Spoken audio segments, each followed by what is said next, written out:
Достар сәлем, 5-5 есеп. Так, теңсіздіктері беріліп тұр. Осы берілген теңсіздікке жазықтықтың нүктелер жиыны қандай геометриялық фигураны береді дейді, иә? Біріншіден қараңыздар, бізде беріліп тұрған теңсіздіктердің барлығы бұл шеңбер беріліп тұр. Біріншісі шеңбер, себебі x квадрат плюс y квадрат деген мәндер болатын болса, онда ол шеңбер деген сөз. Так, мынау да шеңбер, мынау да шеңбер, мынау да шеңбер, мынау да шеңбер. Сондықтан біз қандай геометриялық фигура екенін уже білеміз. Енді бұның жатқан жері, яғни нүктелер жиыны шеңбердің ішінде жатыр ма, немесе сыртында ма, жатыр ма? Оны білу үшін біз каждайын қазір разбирать етеміз. Ол үшін мен біріншісінің графигін көрсетіп жіберемін, қалғандарын соған қарап уже графиксіз сала береміз.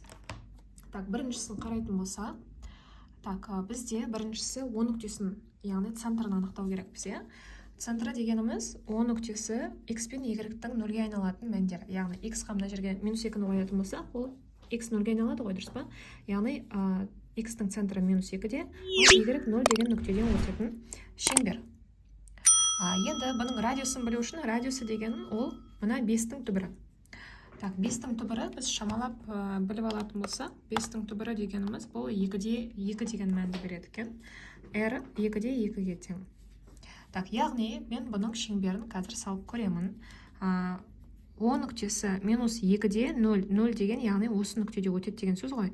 Бұның шеңбердің центрі. Енді радиусы 2-де 2 деген 1-2, примерно мына жерде, 1-2 мына жерде, 1-2 мына жерде, 1-2 мына жерде өтеді. Так, енді біз таңбасына қараймыз. Таңба, егерде үлкен немесе тең деп тұратын болса, онда біздің сызығымыз үздіксіз сызық болады. Үлкен немесе тең, кіші немесе тең деп тұратын болса. Егерде үлкен немесе кіші деп тұратын болса, онда ол сызық үзік сызық болып сызылады, иә? Осыны жаттап алайық. Енді бізде таңба үлкен немесе тең деп тұр, сондықтан біздің сызығымыз үздіксіз сызықпен сызамыз.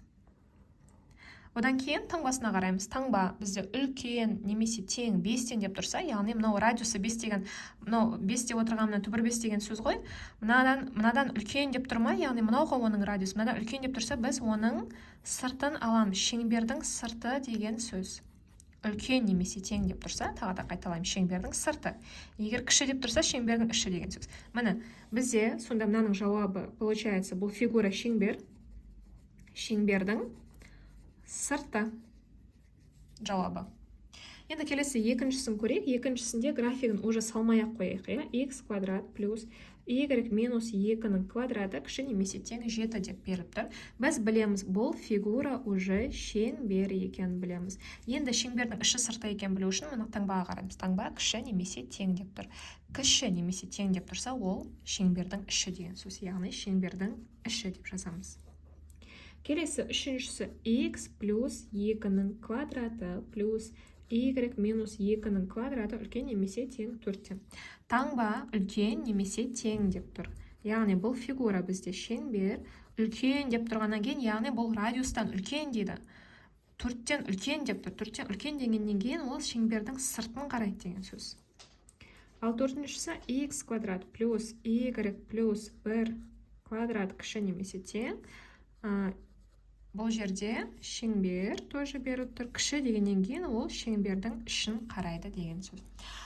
Достар, егерде осы графиктарды қалай салу жөнінде толығырақ білгіңіз келсе, 5-те 4-ші есепке барыңыз. Сол жерде мен түсіндіріп кеттім.